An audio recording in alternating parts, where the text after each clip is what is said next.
Hey everyone, welcome to Post to Post. If you're new, my name is Neil. Thank you so much for taking the time out of your day to click on this video. I appreciate it. Now, as I'm filming this, it's March 21st. That's NHL trade deadline day. Typically on a day like this, I'd be talking about, the trades that just happened and kind of recapping them. There weren't that many today, and I haven't been following hockey as much as previous years, so I'm actually not going to make it an NHL trade deadline day recap video, unfortunately. I know some people were requesting it, but there's a ton of other creators doing a way better job than I am on YouTube on that stuff, so you can enjoy their content today. And I'm going to come at you with something a little bit different, and that's ranking the inside of the neck or the collar for all NHL home jerseys. I'm doing this, number one, because it has been wildly requested in the past probably 2 years, and I've always kind of brushed it off like, that's kind of a silly ranking because some teams don't have anything back there, some teams do, so it's not really fair. But then, the more that it get requested, I realize, okay, so a lot of people actually want to see this, I'm going to do it. So this is that video, but there needs to be something that's said here.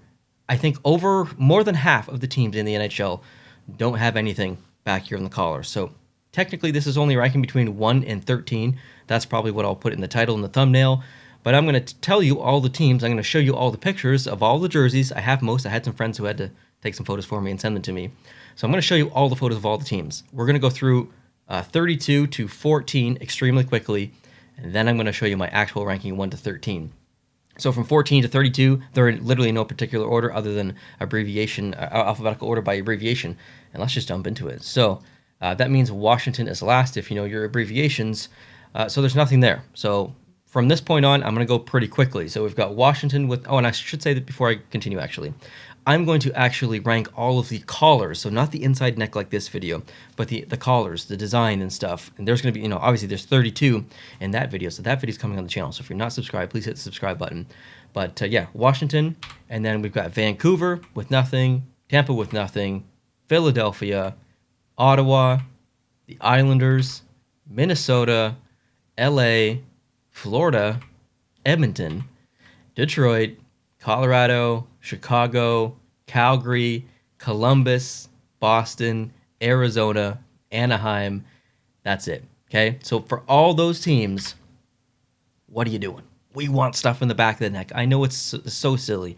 It's really insignificant. But to the jersey collectors out there and to the appreciators of just jerseys in general, even if you're not a collector, if you appreciate logos and jerseys and design, having that little extra something in the back there, that's it. It adds a little meaningful tidbit there. So I appreciate when teams do that. There's only 13 of them. So let's transition now from 14th to 13th, which is the first team, or the technically 13th team I've ranked. So they're kind of last, but it's Winnipeg.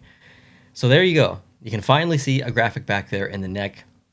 I have this jersey. I could have shown it, but the photo does it justice. There's not really much going on there. It literally just says Winnipeg. It's a nice stylization on the W, leads into the rest of the word. It looks like there's maybe even a bit of a space between the E and the G at the end. I'll look in physical form after this video to make sure.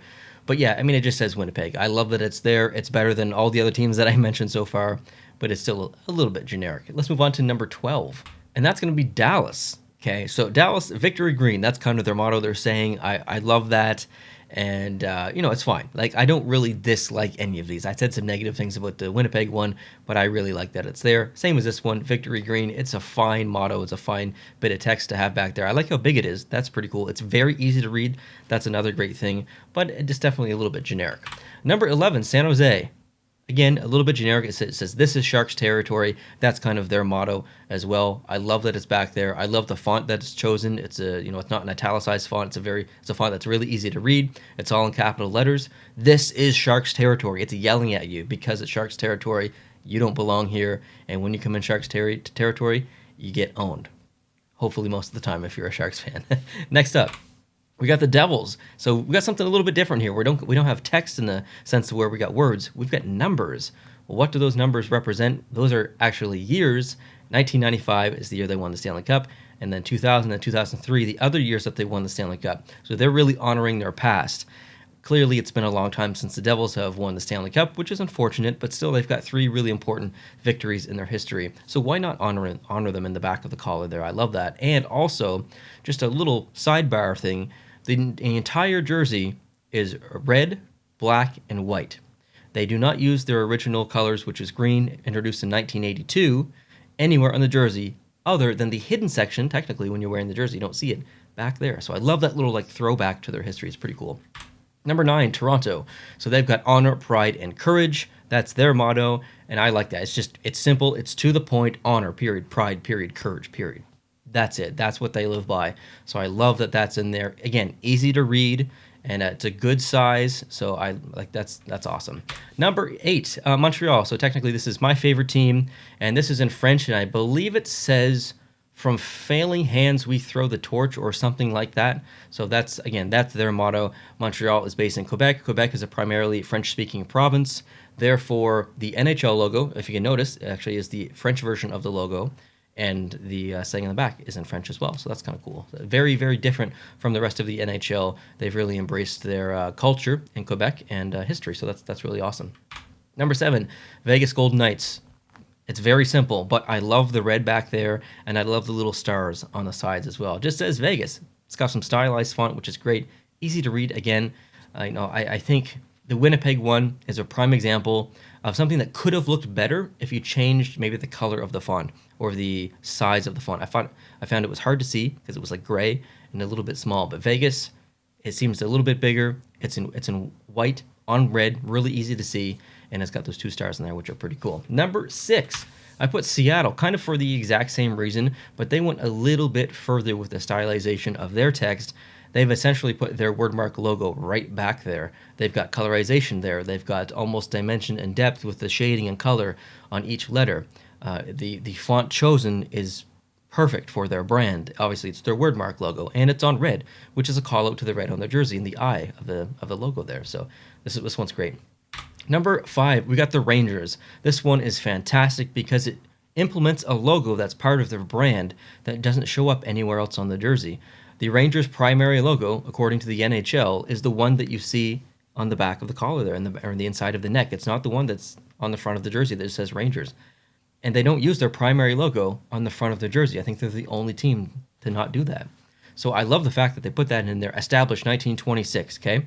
That is their creation date. That's when they were established. They're paying respect and honoring their history by talking about the first year or calling out the first year that they've entered the NHL officially. Now, it's 2022. 2026, it's only a couple years away. That's 4 years away. That means the 100th anniversary of the New York Rangers is coming up. So that's pretty cool. I'm excited for that one. So yeah, good job, Rangers, on this one. Number 4, Buffalo. Very simple. No text, no numbers. Well, if you're not familiar with Buffalo, what is that? You've got some lightning bolts on the side and a star in the middle. What the heck does that mean? It's a call out from their city flag, and their city flag is actually really cool. So they've taken a little bit of, not necessarily team history or team brand or assets or graphics. They've pulled from their specific city and put some of that in there. So I actually love that. It's very simple. It pays respect to their location, to their city, and honors the people of Buffalo. So that's a great decision by them. Also, it's really simple. It's just white, easy to see. Number 3, we've got Carolina. This is perfect because they shouldn't use anything else. They've got the warning flag or symbol in there. It's repeated. It's a lovely pattern. That pattern also appears in their striping on their uniforms, or their jerseys rather, and it's exactly what it should be. I can't imagine anything else being on the inside of the neck or inside of the collar for Carolina. It's the perfect decision. It's executed perfectly. The red on the black pops. It blends in and matches with the rest of the jersey. It's literally perfect. So, this is one of my favorites. Obviously, top 3 in the NHL. Good job, Carolina. Number 2, put St. Louis. They went the Buffalo Sabres route. You might look at that and think, okay, that has nothing to do with the St. Louis Blues. Like, what even is that? A little squiggly thing and then a fleur-de-lis in there on a circle? Like, what is that? Well, that's pulled from the St. Louis city flag, if I'm not mistaken. There's a lot of French influence in around St. Louis back in the day, and they know that's part of their flag, and they're honoring it here, and it's perfect. Like, I love the fact that Buffalo and St. Louis did that. I put St. Louis above Buffalo because there's a lot going on here, okay? The entire thing is red. There's no other red in their entire home jersey, and they've got an actual element from the flag all the way across, and then also the fleur-de-lis logo in there as well. So that is amazing. But if you've been paying attention, you already know who's number 1, and I don't think it's going to surprise a lot of people. It's Nashville. This is unbelievable. They've taken not only something to honor their city, which is music, but they've taken an element that doesn't necessarily have to do with their city exactly, like a state or a city flag or whatever, but they've also honored a culture in a way that goes beyond Nashville.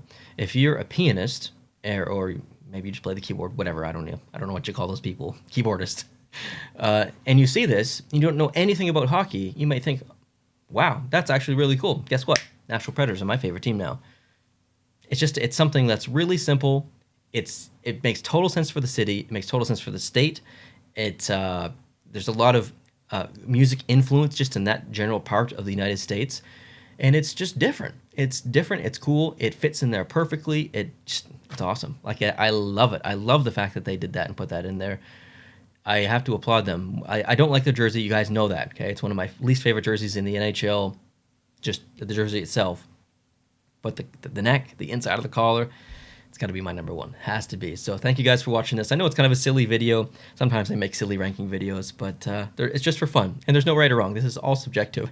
I don't expect you guys to agree with me or even have the same exact ranking. You guys can make your own ranking. But like I said at the beginning, I'm going to do the callers. I'm going to rank all 1 to 32 callers on the channel coming up in the next couple of weeks. So if you want to see that, make sure you hit the subscribe button if you're not already. Make sure you got that notification bell turned on. Make sure you let me know down below in the comment section which was your favorite jersey or what's the your favorite inside of the neck here. And we can have some conversations down below in the comment section. Thank you so much for watching. I appreciate you. If you enjoyed this video, please hit the like button, and I'll talk to you guys soon. Adios.